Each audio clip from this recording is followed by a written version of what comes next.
こんにちは、学びオタクです。今回はネットフリックスで配信された機動戦士ガンダム復讐のレクイエムからザク 2F 型空力の製作に挑戦します。いつも通り全塗装で仕上げていきますが、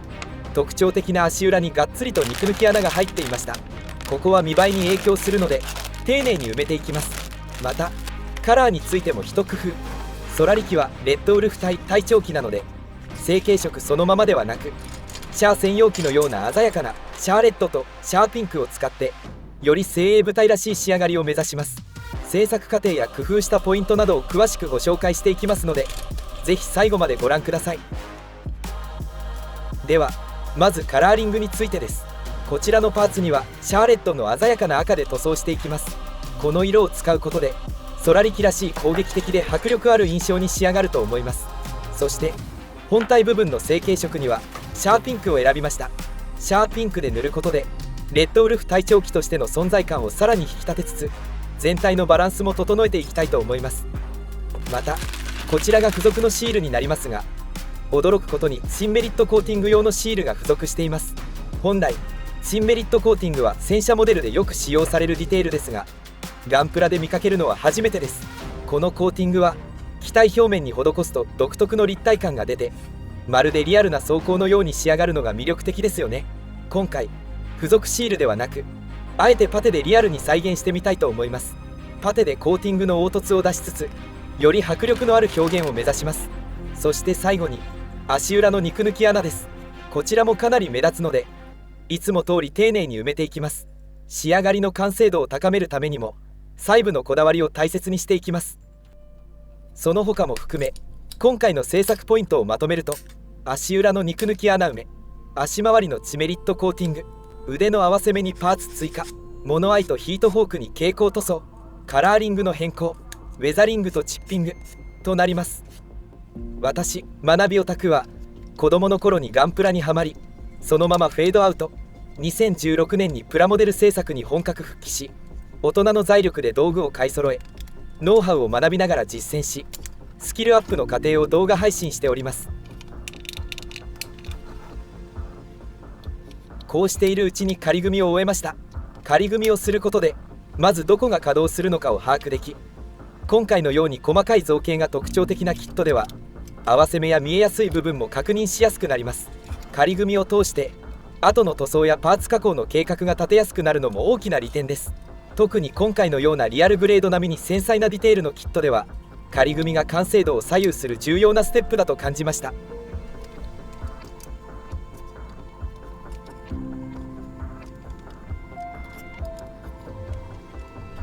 では早速まずは足裏に入っている肉抜き穴をパテで埋めていきたいと思います。今回はエポパテでも良いかと思いましたが、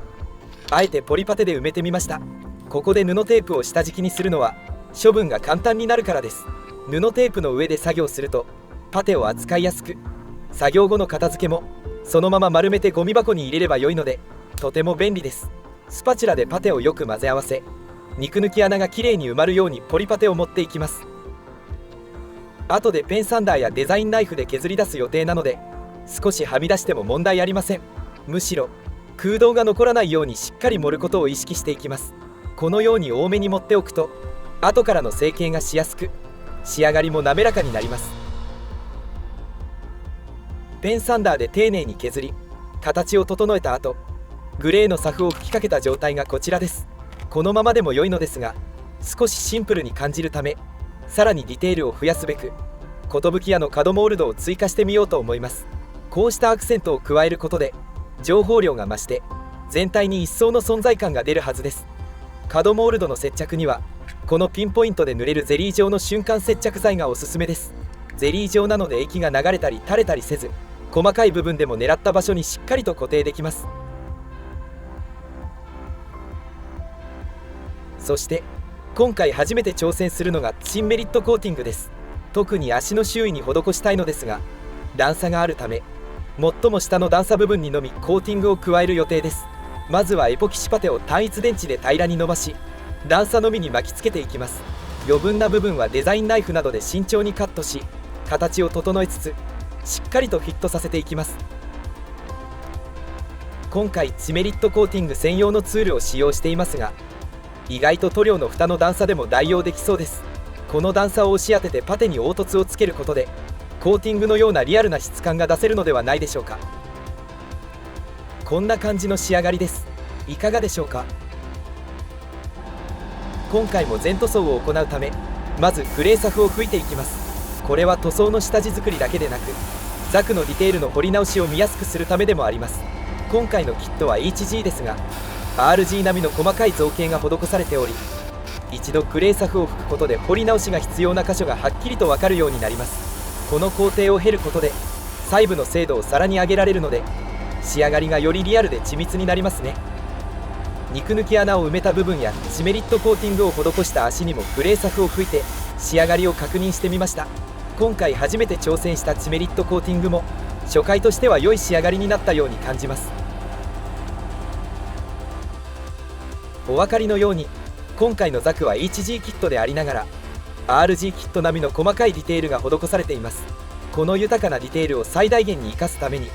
一旦タガネを使って全てのパーツを丁寧に彫り直していきます。この一手間を加えるかどうかが仕上がりの質を大きく左右する重要なポイントです。彫り直しを行うことで塗装後にディテールが際立ちよりリアルな仕上がりが期待できます。慎重に作業を進めていきたいと思いますのでじっくりと取り組んでいきます。さて今回のザクでは腕の前面に合わせ目が見受けられます。この合わせ目を無理に消すのではなく工夫を凝らして合わせ目に見えないように追加のパーツを取り付けることにしました。これにより自然な仕上がりを目指します。具体的にはパーツを追加することでディテールを強化し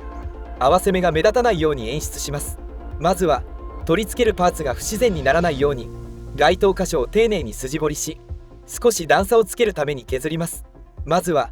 丁寧に筋彫りを施しその後スピンブレードを彫刻刀が割りにして削っていきます。この工程は慎重に行い段差が自然に見えるように仕上げることが大切です。筋彫りと削りの作業を通じてパーツがしっかりと馴染む土台を作ります。この一手間が仕上がりに大きな違いをもたらすので根気よく進めていきます。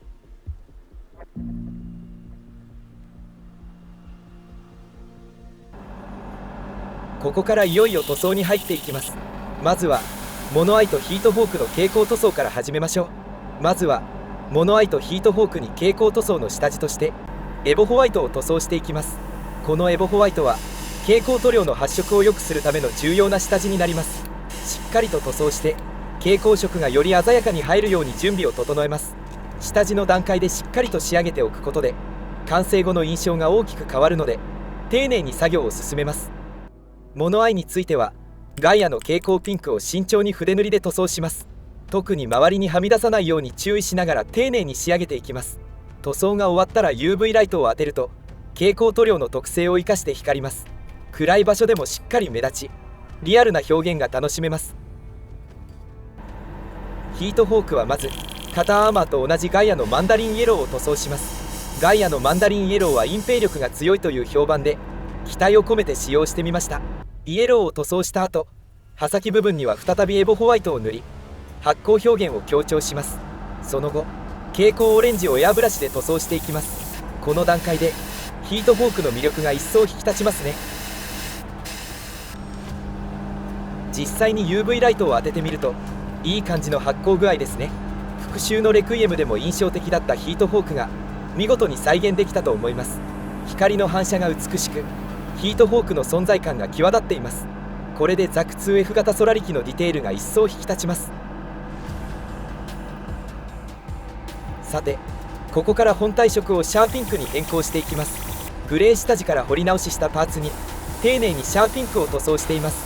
この色合いはザクの特徴を際立たせつつシャー専用機の象徴的な雰囲気を醸し出してくれますね。このシャーピンクのカラーは半光沢なので墨入れにはエナメルではなくミスターウェザリングカラーを使用しようと思います。ミスターウェザリングカラーは墨入れだけでなくウェザリングにも使えるため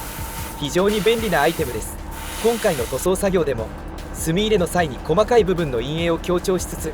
全体の表情を豊かにしてくれると思います。印象的なカターアーマーはシャーレットで塗装します。このカラーは成型色とあまり変わらないため彫り直しを終えたパーツをそのまま塗装することにします。カターアーマーの鮮やかな色合いがザクの存在感をさらに引き立ててくれるはずです。この肩のイエローと黒の部分はあらかじめ塗装したものをマスキングしてからさらにシャーレットで塗装しています。次に武器や一部の内部フレームのパーツにはスターブライトアイアンを使って塗装していきます。その前に下地としてエボブラックをしっかりと塗装しておきます。この下地によりスターブライトアイアンの発色が一層引き立ち、重厚感が強調される仕上がりになります。武器や内部フレームに奥行きを持たせるためのひと手間ですが、これで全体のリアリティがぐっと増すはずです。これは膝の内部フレーム。重機については少し発色が良すぎたので、この後エボブラックでスポンジ塗装しておきました。続いてもともとの成型色であるネイビーブルーを塗装していきます。成型色とほとんど差がないため塗装後の変化は目立ちませんが、質感や統一感が少しずつアップしていきます。また合わせ目処理で追加したパーツについても全体と馴染むようにネイビーブルーでしっかりと塗り分けていきます。 HG シリーズはパーツが小さく接合部分が多いので、接合部分が塗装されないよう細かくマスキングをして進めています。この手間が仕上がり後の稼働のスムーズさを担保してくれます。さらに情報量を増やすためにネイビーブルーの一部をファントムグレーで塗装します。この一手間を加えることで色調に微妙なコントラストが生まれ、単調になりがちな箇所に立体感を持たせられます。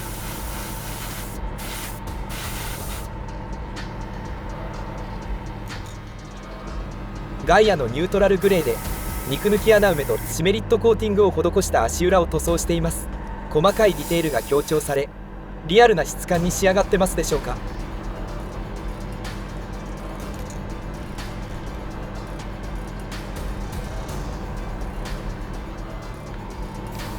足の爪部分の塗装も試みましたが、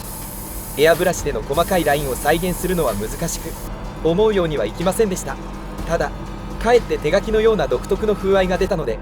これはこれで味があって良いかなと思いこのまま仕上げることにしました。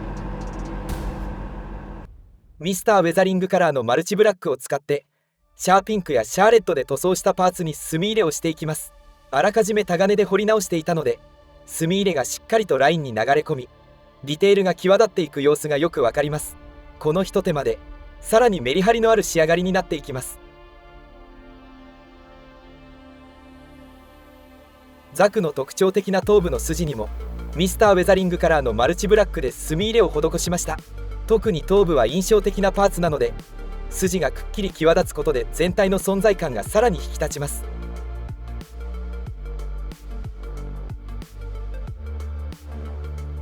デカールについてですが、理想は水転写デカールを使用することですが、今回は手軽に付属のシールを活用しています。特にジオンマークやレッドウルフ体のマークがしっかりシールで用意されているのは助かりますね。またこのシールにはすでにウェザリング表現が施されているので、シールを貼った箇所に合わせて他の本体部分も同じような汚しを加えていき統一感を出していきたいと思います。シールと本体の一体感が出るようこの後細部にこだわってウェザリングしていきます。手のカラーリングはキットでは再現されていないため、今回はエナメルのフィールドブルーを使って筆塗りで塗り分けていきます。エナメル塗料を使うことで万が一はみ出したり塗り分けに失敗しても溶剤で簡単に拭き取れるので安心ですね。このフィールドブルーは元のネイビーブルーとよく似た色味なので全体の雰囲気を崩さずに違和感なく仕上げることができるのもポイントです。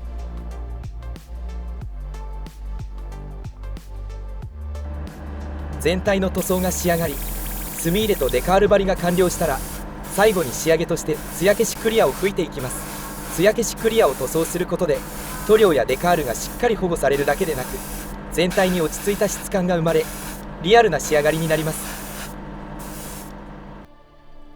塗装が完了したので本来であれば最終的な組み立てに進むところですが、今回はウェザリングやチッピングを行うために一度全体を組み立ててから実施することにします。各パーツを個別にウェザリングやチッピングを施すと仕上がりに統一感が欠けてしまう可能性があります。そのためまずは全体を組み立てて全体のバランスを見ながらウェザリングとチッピングを進めていくことでよりリアルで一体感のある仕上がりを目指します。これによりザクの武骨さや戦闘によるダメージ感をより効果的に表現できます。